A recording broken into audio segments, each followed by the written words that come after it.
बहुत समय पहले की बात है। एक राज्य में राजा इंद्रवर्मा अपनी दो पत्नियों रानी निम्रत और रानी इंदिरा के साथ महल में रहते थे। राजा इंद्रवर्मा को अपनी पहली पत्नी रानी निम्रत से बहुत ही ज्यादा प्रेम था, लेकिन उनकी कोई संतान नहीं थी, इसलिए वो दूसरी शादी कर लेते हैं। रानी इंदिरा रानी निम्रत से जलती थी, क्योंकि वो जानती थी कि राजा इंद्रवर्मा सिर्फ रानी निम्रत से ही प्यार करते हैं। ऐसे ही समय बीत रहा था। रानी इंदिरा एक बेटी को जन्म देती है, जिसके जन्म से सभी बहुत खुश थे। बहुत बनती थी ना रानी निम्रत कि राजा इंद्रवर्मा सिर्फ उसी से प्यार करते हैं, लेकिन वो अब उसकी तरफ आंख उठाकर भी नहीं देखेंगे, क्योंकि मैंने उन्हें एक बेटी दी है। अब मैं रानी निम्रत को दबा के रखूंगी। मैं बनूंगी इस महल की असली हकदार। अरे दीदी, आप मेरी बेटी को अपनी गोद में मत लीजिए, ये मेरी बेटी के लिए शुभ नहीं होगा। ये कहकर इंदिरा निम्रत को अपनी बेटी को गोद में लेने नहीं देती। ऐसा करके वो उसे एहसास करवाना चाहती थी कि उसकी कोई संतान नहीं है और उसकी बेटी है।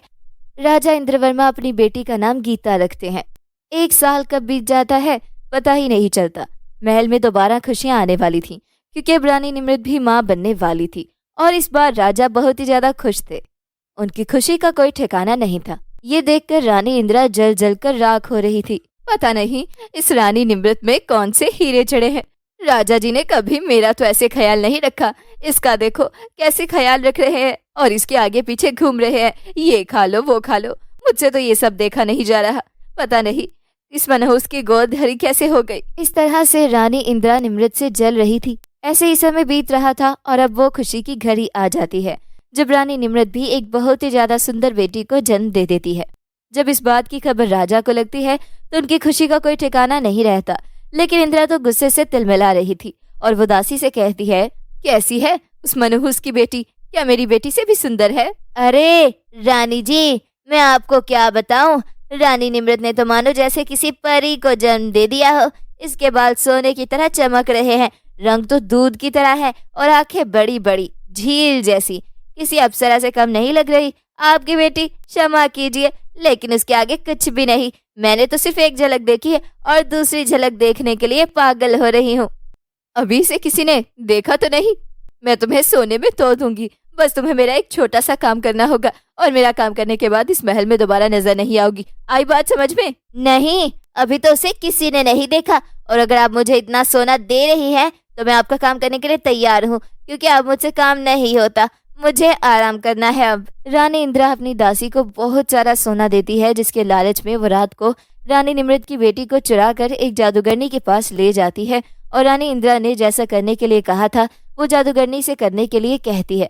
तभी वो जादूगरनी एक केमिकल बेचारी नन्ही बच्ची के ऊपर डाल देती है और वो मासूम बच्ची जादूगरनी के केमिकल की वजह से बिल्कुल काली हो जाती है और उसके सर पर एक भी बाल नहीं होता। और कुछ समय बाद उसे बदसूरत बनाकर वो दासी रानी निम्रत के पास वापस छोड़ देती है। और वही दूसरी तरफ अचानक रानी निम्रत की तबीयत बहुत ज्यादा बिगड़ जाती है और राजा अपनी पत्नी से मिलने आते हैं। तभी रानी निम्रत कहती है, राजा जी, हमें नहीं लगता कि अब हम जी पाएंगे।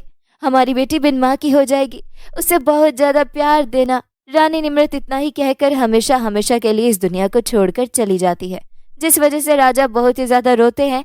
लेकिन जब इस सब की खबर इंदिरा को मिलती है तो उसकी खुशी का कोई ठिकाना नहीं होता।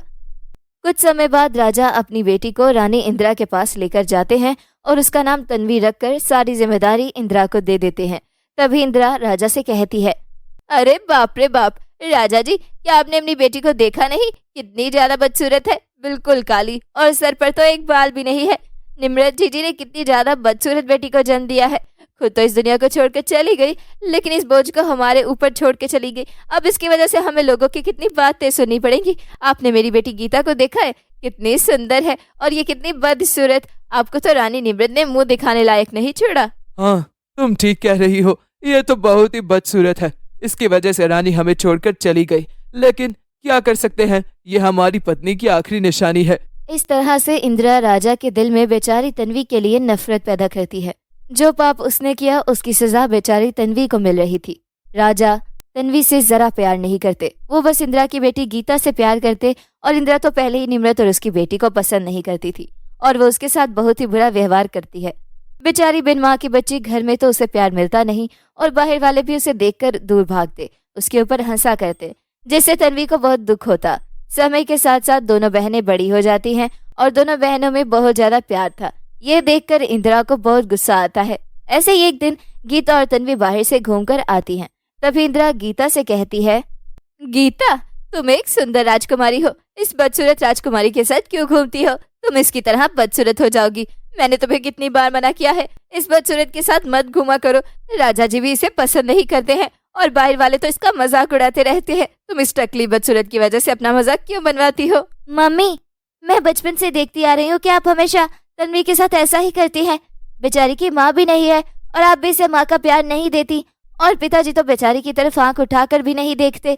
अगर इसका रंग काला है, सर पर बाल नहीं है, तो इसमें इस तन्वी की क्या गलती? इस टकली बदसूरत की वजह से तो अपनी माँ के सामने जबान चलाएगी। इसकी बदसूरती ही इसकी सबसे बड़ी गलती है। आज के बाद मैं तुझे इस टकली के साथ ना देखूं। और टकली, तू सैर सपाटा कर रही है, मैंने तुझसे क्या कहा? मेरी बनारसी साड़ी प्रेस कर देना।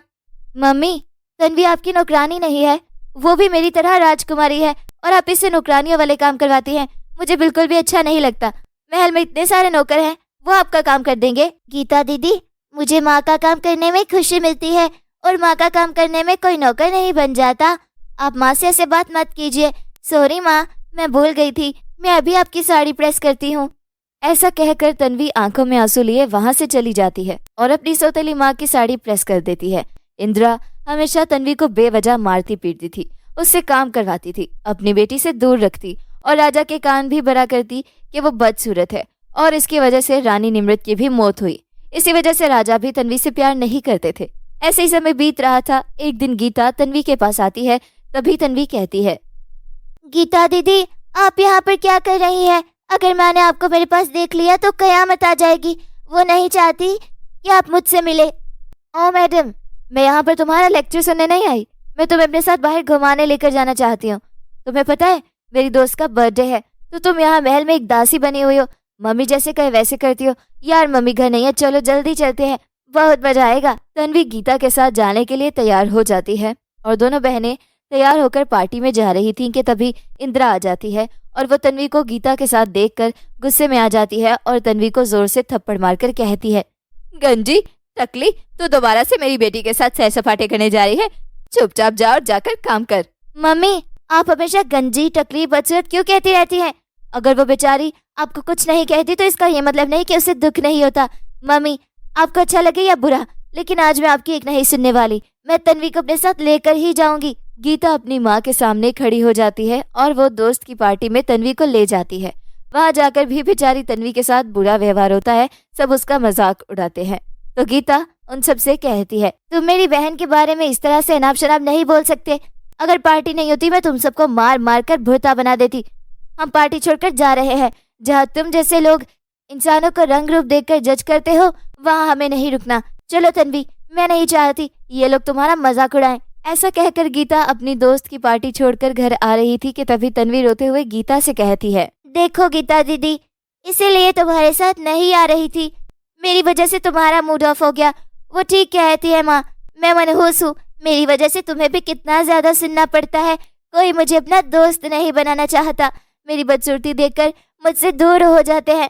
मुझे बहुत दुख होता है। पिताजी और माँ भी तो मुझसे प्यार नहीं करते। मैं उनके प्यार को तरसती हूँ। अगर मैं भी तुम्हारी तरह सुंदर होती तो क्या पता मेरी माँ और पिताजी का प्यार मुझे मिल जाता, लेकिन नहीं, इन सब के बीच मेरी बदसूरती आ जाती है। लगता है इस दुनिया में बदसूरत होना बहुत बड़ा पाप है। सब जगह से ठोकरें मिलती है और कुछ नहीं। ऐसा कहकर तन्वी बहुत ज्यादा रोने लगती है। बेचारी तन्वी को कहाँ पता था कि वो तो बचपन में बहुत ही ज्यादा सुंदर थी। उसकी सुंदरता उसकी सौतेली माँ छीन चुकी थी। कुछ दूर जाने के बाद उन्हें एक जख्मी चिड़िया मिलती है। वो उसके जख्मों पर मरहम पट्टी करती है। तभी वो चिड़िया कहती है, तुम बहुत अच्छी हो। तुमने मुझे देखकर इग्नोर नहीं किया, मेरी सहायता की।